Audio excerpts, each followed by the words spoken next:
Bonsoir chers téléspectateurs de la télévision rwandaise, heureux de vous retrouver en cette émission spéciale sur la balkanisation de la République démocratique du Congo. Ce soir, nous allons en savoir un peu plus sur ce mythe ou une réalité. Qui est derrière cette balkanisation? Qui sont les acteurs derrière cette polémique, si elle l'est, et si c'est une réalité? Nous allons en savoir ici. Les acteurs politiques congolais vont s'exprimer, les acteurs politiques rwandais vont s'exprimer, mais également les chercheurs vont nous partager leur avis sur cette question. Ce n'est pas que la balkanisation, mais également nous avons ce qu'on appelle ce sentiment de refoulement et ce sentiment plutôt de haine qui monte, c'est anti-rwandophone ou le peuple qui parle le Kinyarwanda dans le sud et le nord Kivu et un peu ailleurs dans le Congo. Pourquoi cette stigmatisation? Qui en profite? Pour en savoir, permettez-moi de vous présenter mon panel de ce soir. Je suis avec le secrétaire d'État au ministère des Affaires étrangères, l'ambassadeur Olivier Nduhungirehe, un habitué de la télévision rwandaise. Merci Edith pour l'invitation. Je suis également avec le docteur Chiaka Agé. Il est de la communauté Banyamulenge. Il connaît le Rwanda, la RDC où il est né. Il va nous en dire un peu plus sur cette stigmatisation, mais également les facteurs historiques. Nous sommes également avec Nyiringabo Gatete Ruhumuriza, qui est un chercheur et un avocat. Ici, il est aussi question de droits de l'homme, non? Oui, oui. Voilà, ce sont les trois que nous serons avec ici sur notre plateau. Mais bien avant de commencer, je pose la question d'une manière générale. Et ça fait plusieurs semaines maintenant, plusieurs mois, mais ces dernières semaines, nous avons vraiment suivi une certaine pression. On a senti vraiment que les choses ne sont plus que seulement de la spéculation. C'est une réalité. On sent une campagne, une idée qui prend place, qui s'installe sur la balkanisation du Congo. Nous avons pensé que nous avons laissé ça dans les années début 2000 où on a trop parlé de cette théorie. Monsieur l'ambassadeur, aujourd'hui, pour celui qui ne connaît pas également exactement cette théorie, y a-t-il un projet, un plan pour balkaniser le Congo? Merci beaucoup. Cette idée de balkanisation, c'est pas une idée nouvelle. Hein. C'est une idée qui existe depuis longtemps en République démocratique du Congo sous diverses formes. Des fois, on l'appelle l'empire Hima. Et donc, il s'agirait d'un plan du Rwanda, de l'Ouganda, de le Burundi, de saucissonner un peu la République démocratique du Congo pour s'accaparer l'Est ou les territoires de la RDC, soit en y déversant une partie de la population et en annexant ce territoire. Donc, ce sont des théories du complot.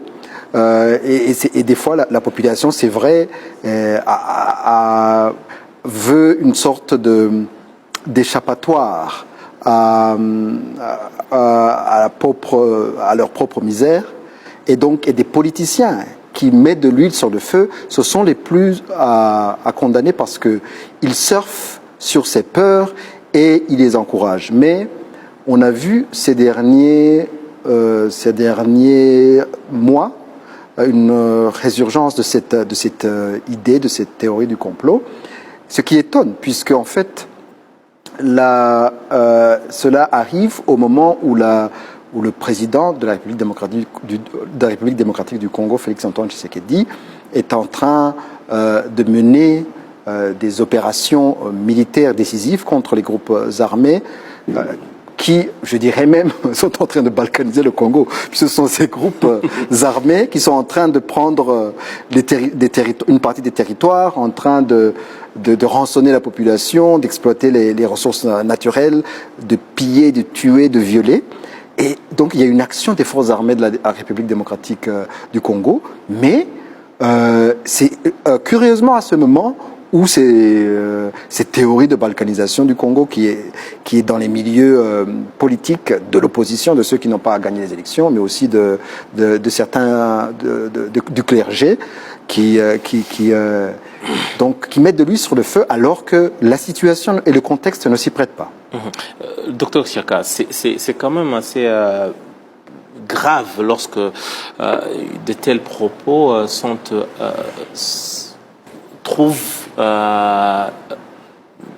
trouvent des supporters même au niveau du clergé. Tout à fait d'accord, mais je vais continuer sur la lecture que faisait monsieur le secrétaire d'État, parce que, comme il a dit tantôt, l'idée n'est pas nouvelle.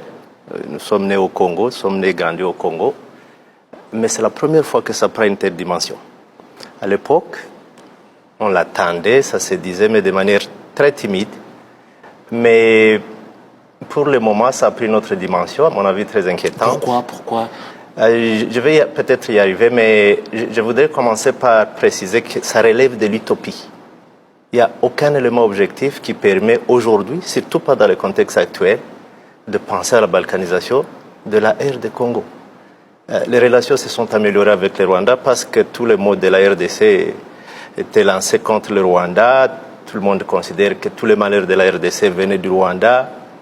Mais aujourd'hui que les relations se normalisent, c'est surprenant, c'est même déroutant. Je ne comprends pas pourquoi ça a été récupéré. Mais je pense que ça a à faire avec un discours de la haine qui a été construit par les gens comme Honoré Ngwanda, je pense. Qui est l'ancien de... C'est un ancien de Mobutu. Un des proches. Très proche, c'est un nostalgique, j'imagine, parce qu'il était très important à l'époque de Mobutu. Mais si vous visitez un peu les sites YouTube, il a beaucoup de vidéos sur le Rwanda, contre les rwandophones. J'imagine que c'est à partir de ce discours que le clergé a été piégé. Gatete, vous êtes, je vous ai introduit comme chercheur, mais également juriste, avocat, mais vous êtes également blogueur. Un des très actifs que nous avons ici au pays et même dans la région. Vous ne pensez pas également que l'époque des réseaux sociaux contribue également à attiser le feu, ou c'est facile, comme l'autre qui disait que les réseaux sociaux ont donné la parole même aux gens qu'on ne pouvait pas entendre, qui n'avaient pas droit à la parole à l'époque? Oui, mais d'accord, les réseaux sociaux, comme tout réseau, en fait, ils sont alimentés par des gens. Mais dans cette situation de balkanisation, il y a des éléments assez contradictoires, flagrants, que les gens ne relèvent pas. Par exemple, la balkanisation dont on parle, en fait, les Congolais qui en parlent sont soucieux de perdre des terres, pas des peuples. Vous m'avez annoncé comme avocat des droits humains. En fait, c'est une sorte de fantasme. Les Congolais pensent que les terres sont tellement riches qu'ils attirent la convoitise des voisins. Ce qui est vrai ou pas, mais en réalité, il y a eu massacre de Banyamulenge. Je n'ai pas vu un seul politicien congolais monter au créneau et parler et dénoncer les massacres. Et il y en a eu. Il y en a eu. Des gens comme Moïse Nyarugabo et autres. Ce ne sont pas eux qui parlent de balkanisation, justement. Moi, non, ils ont dénoncé les massacres. Oui, mais moi je parle des politiciens qui parlent de balkanisation aujourd'hui. Ils ne se soucient pas des réalités et des violences auxquelles font face le peuple. Ils parlent de la terre, ils parlent du sous-sol de la terre. Ils ne parlent pas des gens qui vivent au-dessus de ces terres, qui sont en réalité la plus grosse richesse de cet espace-là. D'une part. D'autre part, vous avez des politiciens comme Mozito, qui d'abord, qui est ancien Premier ministre, malheureux. Ancien Premier ministre, et même son colistier, le candidat malheureux en question, Fayoulou, qui d'abord, Mozito déclare ouvertement son intention d'annexer le Rwanda et se retourne pour l'accuser le Rwanda de balkanisation. Donc en fait, c'est une accusation à miroir, c'est comme ça qu'on appelle ça. Donc eux, ils veulent balkaniser le Rwanda. Encore une fois, c'est un fantasme, mais en faisant cela, ils se retournent ensuite pour dire que c'est le Rwanda qui veut annexer le Congo. En fait, annexons-le avant qu'eux nous annexent. C'est comme ça que ça fonctionne. Tuons-le avant qu'ils nous tuent, etc. Donc, c'est deux éléments qui sont très intéressants. D'une part, le fait qu'eux expriment ouvertement leur intention d'attaquer et d'annexer le Rwanda. Il n'y a aucun politicien, et je parle sur le contrôle technique du ministre, il n'y a aucun politicien rwandais qui a souhaité annexer, attaquer, etc. le Congo. Au contraire, Mais des politiciens congolais, de l'opposition, j'entends, peuvent ouvertement dire il nous faut, et au Parlement congolais, un mois ne passe qu'ils expriment ce souhait là-bas. Donc en fait, c'est ça les questions que je suis surpris qu'elles ne soient pas relevées. Qui d'autre qui doit parler de la République démocratique du Congo mieux que son président de la République qu'on appelle garant de la nation, si je dois aussi me référer par rapport aux termes juridiques. Le président Félix Antoine Tshisekedi était récemment en tournée en Europe et à Londres, il a eu à s'entretenir avec la diaspora congolaise sur place. En Europe, on retrouve des opposants ou des hommes, des radicaux même, sur le plan européen. Peut-être l'ambassadeur Ndoungiro va nous en parler un peu de cette mouvance et de toutes ces forces qui sont sur le continent européen. Là, il s'exprimait par rapport à ce projet de balkanisation. Écoutez ce que le président Tshisekedi pense de cette balkanisation et cette hantise qu'on remarque dans le chef de certains membres de la diaspora congolaise en Europe. Botika Kolanda Biloba Loba. Balkanisation.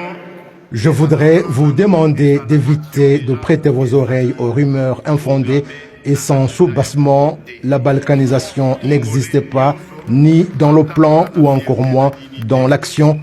Que tout Congolais se sente fier et se rassure que son pays ne va nullement pas changer. Je voudrais envoyer un message à tous ces Congolais qui n'ont pas encore compris ceci. Ces Congolais qui ont choisi les manifestations et les injures et de violenter leurs compatriotes congolais en se disant combattants, eh bien, je dis non. Le vrai combattant est celui qui se bat pour la vérité. C'était là donc le président Tshisekedi qui s'exprime. C'est quand même contradictoire. Qui devrait parler ou alerter le monde par rapport à cette balkanisation? C'est plutôt le président de la République.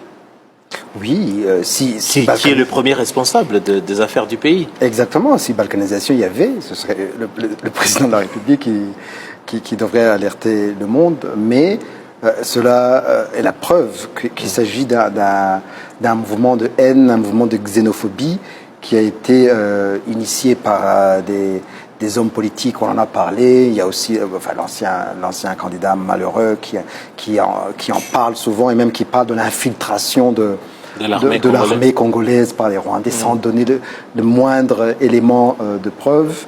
Et puis il y a aussi le cardinal qui a parlé aussi de Rwandais qui ont déversé la population rwandaise venue de Tanzanie à l'est de la RDC. Donc c'est assez bizarre que ce ne sont pas les autorités congolaises qui alertent le monde de cette soi-disant balkanisation, ce qui est la preuve que c'est un mythe qui est seulement entretenu par des politiciens, des hommes du clergé qui veulent en fait faire ce qu'en anglais on appelle de cheap populisme, pour plaire, pour surfer sur les peurs populaires. Normalement, les peurs populaires dans chaque peuple, ils existent. Il y a toujours des théories du complot dans chaque peuple. Mais c'est la responsabilité des hommes politiques d'être droit et d'expliquer à la population, comme le président Tshisekedi vient de le dire, de dire à la population la vérité et de ne pas surfer sur ces peurs populaires. Et le problème, c'est qu'on a même des membres de l'administration qui s'adonnent à ces théories sur les réseaux sociaux et autres, ce qui est vraiment irresponsable de leur part. Mais Monsieur le ministre, nous avons la République démocratique du Congo qui a 9 voisins. Mais pourquoi toujours le Rwanda revient à table? Pourquoi on ne parle pas d'autres voisins? C'est-à-dire que le Rwanda a des intérêts particuliers par rapport aux autres 8 voisins restants?